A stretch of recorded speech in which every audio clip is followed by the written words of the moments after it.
नमस्कार, आप देख रहे हैं आई इंडिया और मैं हूं डॉक्टर पंकज सिंह गौर। जैसा कि आई इंडिया आपको यूपी की उन 10 विधानसभा सीटों का हाल बता रहा है जहां उपचुनाव होने हैं। दोस्तों, पिछले एपिसोड में हमने आपको फूलपुर विधानसभा सीट के इतिहास से रूबरू कराया था। इसी कड़ी में आज के एपिसोड में हम बात करेंगे गाजियाबाद विधानसभा सीट की। 2022 में हुए यूपी विधानसभा चुनाव में गाजियाबाद से भाजपा के अतुल गर्ग विधायक बने थे। बीजेपी ने 2024 में हुए लोकसभा चुनाव में अतुल गर्ग पर दांव लगाया। चुनाव में अतुल गर्ग पार्टी की उम्मीदों पर खरे उतरे और गाजियाबाद लोकसभा सीट पर कमल खिलाने में कामयाब रहे। सांसद बन जाने के बाद अतुल गर्ग ने विधानसभा सदस्य से इस्तीफा दे दिया। ऐसे में गाजियाबाद शहर विधानसभा सीट पर उपचुनाव होना तय है। हालांकि भाजपा सपा समेत अन्य दल चुनावी मैदान में किसे उतारते हैं, इसकी तस्वीर अभी साफ नहीं है। फिर भी हम आपको उन संभावित प्रत्याशियों के नाम बताएंगे जिन्हें भाजपा सपा और बसपा चुनावी मैदान में उतार सकती है। दोस्तों, आइए अब आपको गाजियाबाद विधानसभा सीट के इतिहास से भी रूबरू कराते हैं। इससे पहले इस सीट पर 20 साल पहले वर्ष 2004 में उपचुनाव हुआ था। उस वक्त भी गाजियाबाद शहर विधानसभा सीट से विधायक को सांसद बनने का अवसर प्राप्त हुआ था। ऐसे में इस सीट पर स्थिति 20 साल पहले जैसी है। 2017 से लगातार 2 विधानसभा चुनाव में इस सीट पर जीत हासिल करने वाली भाजपा के लिए उपचुनाव में जीत की हैट्रिक लगाने की चुनौती है, तो दूसरी तरफ विपक्षी दल भाजपा को जीत की हैट्रिक लगाने से रोकने के लिए हर संभव प्रयास करेंगे, जिससे उपचुनाव में लड़ाई रोचक हो सकती है। आइए अब गाजियाबाद विधानसभा सीट पर 20 साल पहले 2004 में हुए विधानसभा उपचुनाव पर नजर डाल लेते हैं। 2004 के विधानसभा चुनाव में गाजियाबाद शहर विधानसभा सीट से विधायक सुरेंद्र गोयल चुनाव जीतकर सांसद बन गए थे। ऐसे में उन्होंने विधानसभा सदस्य के पद से इस्तीफा दे दिया था। इसके बाद जब 2004 में ही गाजियाबाद शहर विधानसभा सीट पर उपचुनाव हुआ तो उसमें सपा प्रत्याशी सुरेंद्र मुन्नी ने कांग्रेस प्रत्याशी सतीश त्यागी और भाजपा प्रत्याशी सुनीता दयाल को हराकर जीत हासिल की थी। यह पहला मौका था जब सपा को गाजियाबाद शहर विधानसभा सीट से जीत हासिल हुई थी। सपा को 2004 में हुए विधानसभा उपचुनाव से ना तो पहले इस सीट पर जीत हासिल हुई थी और ना ही इसके बाद हुई है। लिहाजा 2024 के उपचुनाव में अगर सपा प्रत्याशी की इस सीट पर जीत होती है तो वह एक बड़ी उपलब्धि मानी जाएगी। ऐसे में सपा इस सीट पर 2004 की तरह ही जीत हासिल करने की तैयारी में है, तो दूसरी तरफ 2012 में इस सीट पर जीत हासिल करने वाली बसपा भी दोबारा जीत का स्वाद चखने का पूरा प्रयास करने की जुगत में है। आइए अब आपको बताते हैं कि कैसे 2024 में हुए लोकसभा चुनाव के बाद यहां के मतदाताओं के मूड में बदलाव आया है। गाजियाबाद शहर विधानसभा सीट पर 2022 में हुए विधानसभा चुनाव में अतुल गर्ग ने 1,05,537 मतों से जीत हासिल की थी।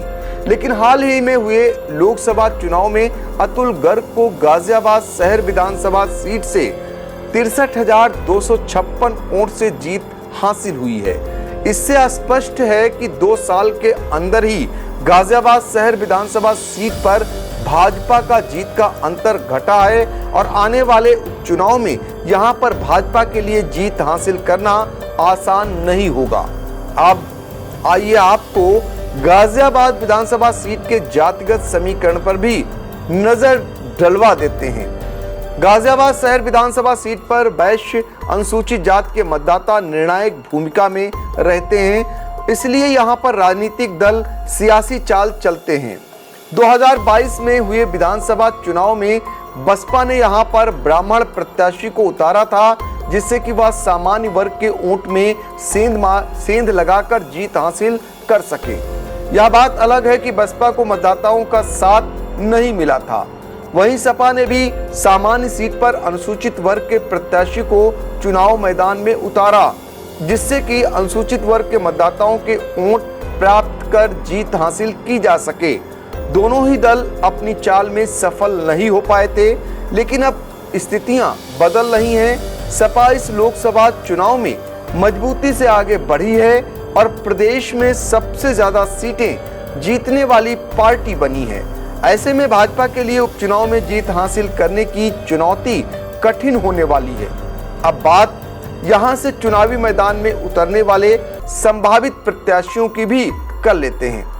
सबसे पहले भारतीय जनता पार्टी की गाजियाबाद विधानसभा सीट पर भाजपा से 2 नाम आगे होने की चर्चा है।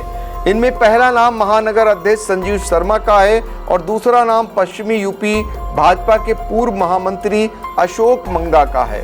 हालांकि दोनों में टिकट का सबसे प्रबल दावेदार संजीव शर्मा को ही माना जा रहा है। इस सीट पर सपा कांग्रेस गठबंधन का प्रत्याशी चुनाव लड़ेगा। फिलहाल यह सीट कांग्रेस के खाते में जाती दिख रही है। वैसे तो कांग्रेस से दावेदारों में खुले तौर पर अभी किसी का नाम चर्चा में नहीं है, लेकिन कांग्रेस के पूर्व सांसद स्वर्गीय सुरेंद्र प्रकाश गोयल के पुत्र सुशांत गोयल इस सीट पर मजबूती से दावा कर रहे हैं। हालांकि पूर्व में हुए विधानसभा चुनाव में भी पार्टी ने उनको अपना उम्मीदवार बनाया था, लेकिन उनको करारी हार का सामना करना पड़ा था। इसलिए इस बार पार्टी चुनाव में सुशांत के अलावा भी अन्य मजबूत दावेदार की तलाश में जुटी है। ऐसे में यह भी संभव है कि कांग्रेस के टिकट पर सपा नेता को चुनाव लड़ा दिया जाए। सपा नेता टिकट के लिए लगातार प्रयास कर रहे हैं और सपा के साथ ही कांग्रेस संगठन के वरिष्ठ नेताओं के संपर्क में हैं। गाजियाबाद विधानसभा सीट के लिए बहुजन समाज पार्टी और आजाद समाज पार्टी भी अपना अपना प्रत्याशी उतार सकती है। बसपा ने 2012 में इस सीट पर जीत हासिल की थी, लेकिन वर्तमान समय में गाजियाबाद जिले में बीएसपी का कोई भी ऐसा नेता नहीं है जिसे टिकट का दावेदार माना जाए। लेकिन आजाद समाज पार्टी के पास कई चेहरे हैं। हाल ही में आजाद समाज पार्टी ने सत्यपाल चौधरी को शहर विधानसभा का प्रभारी बनाया है। माना जा रहा है कि आजाद समाज पार्टी सत्यपाल चौधरी को गाजियाबाद से प्रत्याशी बना सकती है। फिलहाल आज के एपिसोड में इतना ही।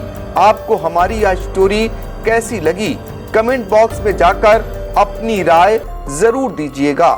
एपिसोड के अगले अंक में आई इंडिया आपको मिर्जापुर की मझवा विधानसभा क्षेत्र से रूबरू कराएगा।